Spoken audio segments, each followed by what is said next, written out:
is why. Mr. Ward, a current affair. This is your opportunity to explain yourself. Are you kidding? Have you been running a scam? No, and I'm not talking. Meet Simon Ward, founder of Tauro Capital.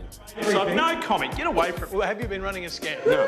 Simon's claim is that he knows the mega rich, and his pitch is promising mums and dads access to his contact book of mysterious millionaires for an upfront fee paid to him. We were told that our company would be something that those investors would invest in, and then when it come to actually presenting the investors, they just weren't there.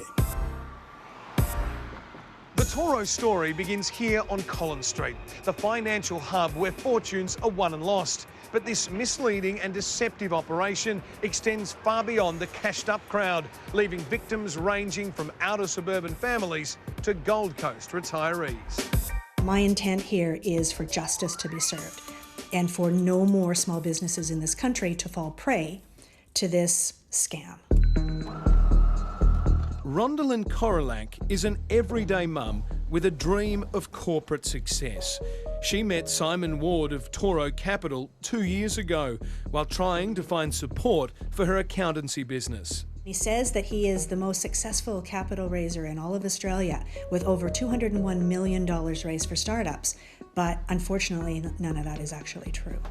Based in Melbourne's west with her husband and daughter, Rondalyn agreed to pay Ward $60,000 to find investors.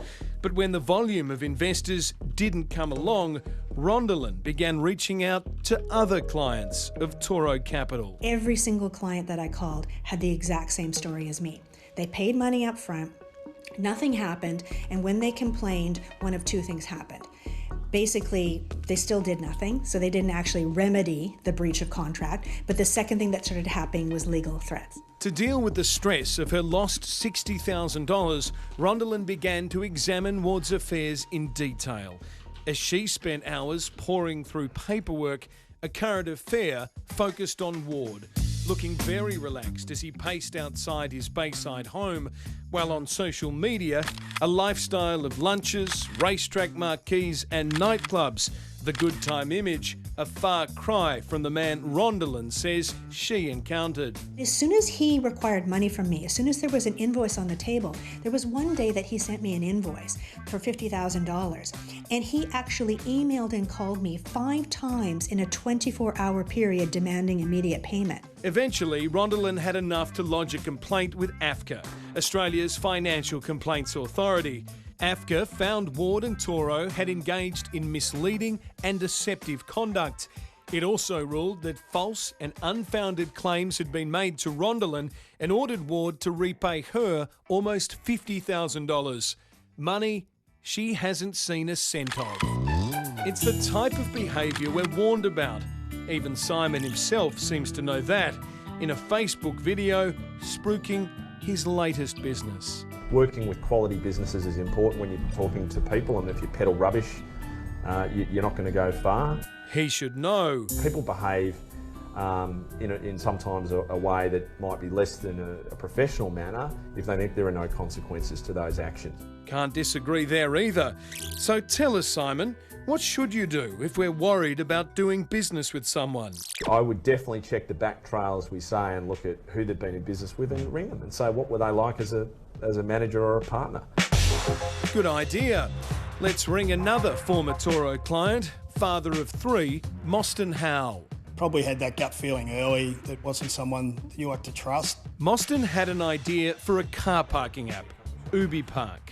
He reluctantly agreed to paying $70,000 to Tauro, and he didn't get a single investor. The whole process was a big waste of time. I don't think he was ever going to deliver on those promises that he was making to us. That's a very different description to the one Ward received on Facebook. Apart from being unbelievably influential, passionate and a man of conviction, I would say the way that you operate. Back in Melbourne's Bayside suburbs, the man of conviction was on the move. But before a current affair could approach him, we needed to cover the last chapter of this story. The coyote of Collins Street simply needs to be caught. Here at Ward's former offices on Collins Street, Rondalyn tells us that prior to the AFCA decision, Ward closed Tauro and opened a new business, a polo league. According to Tauro's liquidation documents, a former landlord is chasing more than $175,000, while the tax office is owed a massive $218,000. And Rondelin hasn't given up hope of further action. I want to see ASIC do their job, for one thing. They could easily fund a public examination. ASIC has greater powers than AFCA and could investigate whether a polo league counts as phoenixing activity, an offence that, if proven, carries criminal penalties. Phoenix activity is the practice of a director folding a company, leaving creditors high and dry, and rebirthing the business of the company in a new company. Michael Lalge is from Shine Lawyers. Recent changes to the law mean that directors can face jail time of up to 10 years. Armed with that information, a current affair finally traps the coyote. Where else but on Collins Street? Have you been running a scam, Mr. Ward? I have sworn statements here from people who say that you have been running a business scam. And as Simon Ward scurried away, his former clients left us with identical advice for anyone thinking of doing business with the coyote of Collins Street. Run the other way. Run. Run, Forrest, run. You know, I would run as fast as you can. And Rondelin says she still hasn't seen a single cent from Simon Ward, despite an official finding ordering him to pay up. Okay.